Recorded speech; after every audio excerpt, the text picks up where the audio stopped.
Semoga semuanya masih dalam keadaan sehat dan semangat. Oke, hari ini kita terakhir belajar di pekan ini, dan besok kita akan mengikuti ibadat atau perayaan Ekaristi atau hanya berdoa bersama di rumah ya. Nah, pada intinya besok kita tidak menyaksikan video pembelajaran lagi ya, kecuali ingin mengulang kembali. Nah, kemarin kita sudah belajar tentang cinta kepada sesama, dan kita sudah diperdengarkan dengan cerita dari seorang petani yang dermawan. Masih ingat ya? Terima kasih semuanya sudah mengerjakan tugasnya dengan baik. Ternyata kalian semua adalah anak-anak yang pintar-pintar dan bijak ya. Karena dari jawaban yang kalian berikan, pesan yang diambil dari seorang petani kemarin, ada yang mengatakan bahwa kita harus hidup selalu berbagi, ada yang bilang selalu berbuat kebaikan, ada yang mengatakan memberikan yang terbaik untuk sesama kita, dan semua jawaban yang kamu berikan itu benar.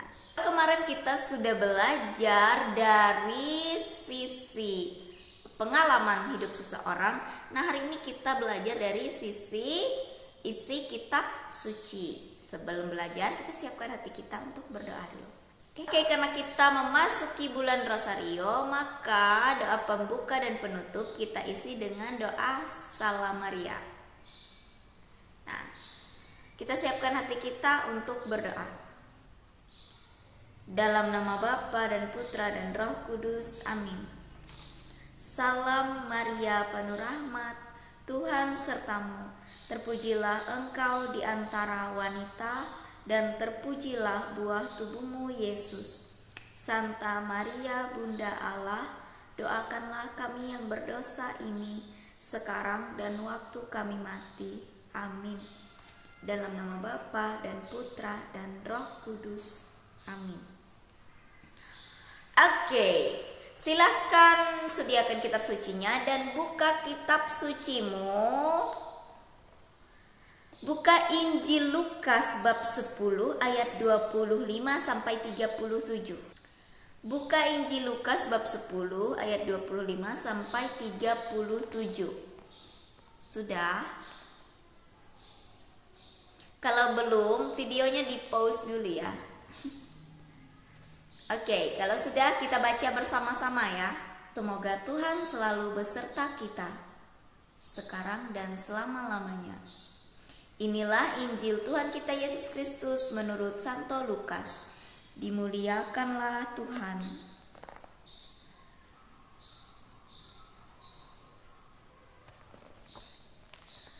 Pada suatu kali, berdirilah seorang ahli Taurat untuk mencobai Yesus. Katanya, "Guru, apa yang harus kuperbuat untuk memperoleh hidup yang kekal?" Jawab Yesus kepadanya, "Apa yang tertulis dalam hukum Taurat? Apa yang kau baca di sana?" Jawab orang itu, "Kasihilah Tuhan Allahmu dengan segenap hatimu, dan dengan segenap jiwamu, dan dengan segenap kekuatanmu, dan dengan segenap akal budimu, dan kasihilah sesamamu manusia seperti dirimu sendiri." Kata Yesus kepadanya, "Jawabmu itu benar. Perbuatlah demikian, maka engkau akan hidup." Tetapi untuk membenarkan dirinya, orang itu berkata kepada Yesus, "Dan siapakah sesamaku manusia?"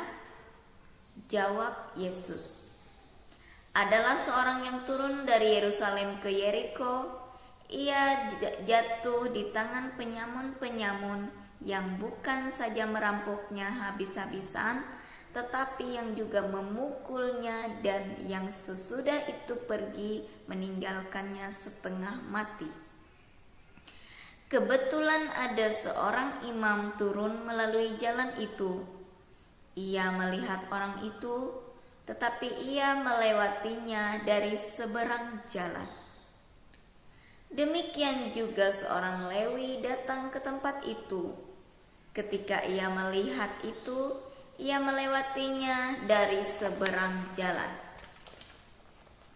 Lalu datang seorang Samaria yang sedang dalam perjalanan ke tempat itu.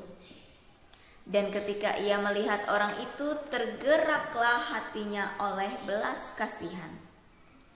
Ia pergi kepadanya lalu membalut luka-lukanya. Sesudah ia menyiraminya dengan minyak dan anggur, kemudian ia menaiki orang itu ke atas keledai tunggangannya sendiri, lalu membawanya ke tempat penginapan dan merawatnya.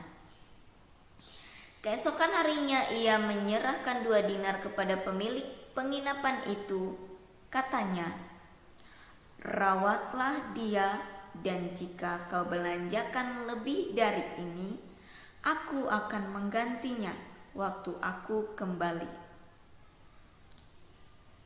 Siapakah di antara ketiga orang ini menurut pendapatmu adalah sesama manusia dari orang yang jatuh ke tangan penyamun itu?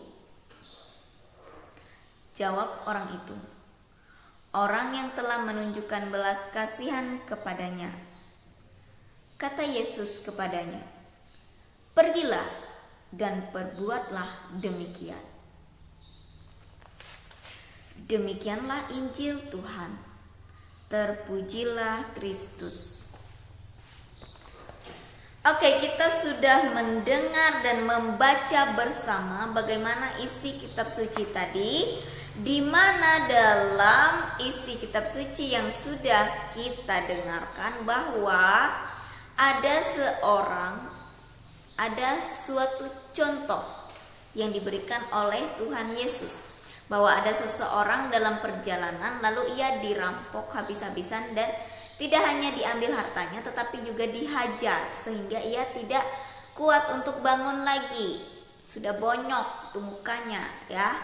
Nah, pada saat itu yang lewat itu, setelah para perampoknya pergi, ada seorang yang lewat. Yang pertama adalah seorang imam, di mana seorang imam ini terkenal sebagai orang yang taat beragama, sebagai orang yang sehari-harinya ada di altar. Tetapi imam ini rupanya tidak berani melihat darah ya. Rupanya ngeri melihat darah orang itu, lalu ia lewat saja, tidak peduli dengan orang tersebut. Nah, orang yang kedua adalah orang Lewi. Orang Lewi itu juga terkenal sebagai orang yang taat akan hukum Taurat dan cukup mengerti dalam hal keagamaan. Nah, orang Lewi ini terkenal sebagai orang yang baik, orang yang kehidupan agamanya bagus pada saat itu. Nah, orang Lewi ini juga ternyata melewati orang ini, tidak mau menolongnya. Mungkin alasannya lah takut nanti dia yang menjadi tersangka bahwa dia yang menghajar orang ini, mungkin ya, sehingga ia melewatinya. Nah, orang yang ketiga adalah orang Samaria. Orang Samaria ini terkenal sebagai orang yang ya dari kaum rendah dan tidak terlalu mengerti hukum Taurat. Nah, jadi orang Samaria ini tanpa pikir panjang, jika melihat orang yang terluka, orang yang tidak berdaya itu, dia langsung fokus untuk menolongnya, tidak banyak mikir. Ia langsung menolong dan juga merawatnya. Nah, jadi kita seringkali dalam kehidupan kita sehari-hari itu juga menolong orang lain itu masih mikir-mikir, takut inilah, takut itulah. Sedangkan kita melihat sendiri orang itu membutuhkan pertolongan kita, ya. Apalagi di zaman sekarang rawan sekali, banyak sekali ketakutan-ketakutan yang kita alami sekarang. Takutnya kalau kita menolong, ternyata orang itu sudah bersekongkol dengan para begal. Nah, akhirnya kita yang dirampok, kita niatnya mau menolong, ternyata kita yang dirampok ya. Banyak sekali hal-hal yang membuat kita takut, membuat kita merasa ragu untuk menolong orang lain pada masa kini, ya. Tetapi Tuhan Yesus dalam Injilnya hari ini mengajarkan kita untuk tidak berpikir-pikir untuk menolong orang lain. Kalau mau menolong ya menolong aja. Tuhan pasti mengasihi orang yang mengasihi sesamanya manusia. Selama niat kita baik kepada orang lain, kita pasti dilindungi oleh Tuhan. Kita pasti tidak akan ditimpa oleh mara bahaya, ya, karena kita memiliki Tuhan yang selalu melindungi kita. Dari Injil yang sudah kita baca bersama, yang sudah kamu dengarkan, bahkan sudah Ibu coba jelaskan kembali, pertanyaan untukmu. Pertanyaan yang pertama adalah, menurut kisah itu, apa yang harus kita perbuat untuk memperoleh kehidupan kekal? Lalu yang kedua, bagaimana sikapmu selama ini terhadap sesama? Apakah kamu seperti imam, atau kamu seperti orang Lewi, atau kamu seperti orang Samaria? Lalu setelah itu yang ketiga, apa sih menurutmu yang pantas kita lakukan kepada sesama kita? Menurutmu apa sih sikap yang pantas kita lakukan kepada sesama kita? Oke? Sampai di situ saja tugasnya hari ini, hanya 3 soal. Kerjakan di buku tugasmu, jangan lupa tulis namanya sama tanggalnya, ya. Nah, sekarang kita siapkan hati kita untuk berdoa penutup. Kita bersama-sama mengucapkan doa Salam Maria. Dalam nama Bapa dan Putra dan Roh Kudus, amin. Salam Maria, penuh rahmat, Tuhan sertamu. Terpujilah engkau di antara wanita, dan terpujilah buah tubuhmu, Yesus. Santa Maria, Bunda Allah, doakanlah kami yang berdosa ini, sekarang dan waktu kami mati. Amin. Dalam nama Bapa dan Putra dan Roh Kudus. Amin. Oke, go semangat untuk mengerjakan tugasnya hari ini. Jangan lupa selalu berdoa dan bersyukur, lalu berbuat kebaikan kepada sesama kita manusia tanpa harus merasa ragu-ragu atau takut, karena kita memiliki iman dan pengharapan bahwa Tuhan selalu menyertai kita. Oke, jangan lupa selalu menjaga kesehatan dan menaati protokol dari pemerintah. Selamat menikmati akhir pekan bersama keluarga, bersama teman-teman atau tetangganya. Tuhan Yesus memberkati. Bye-bye.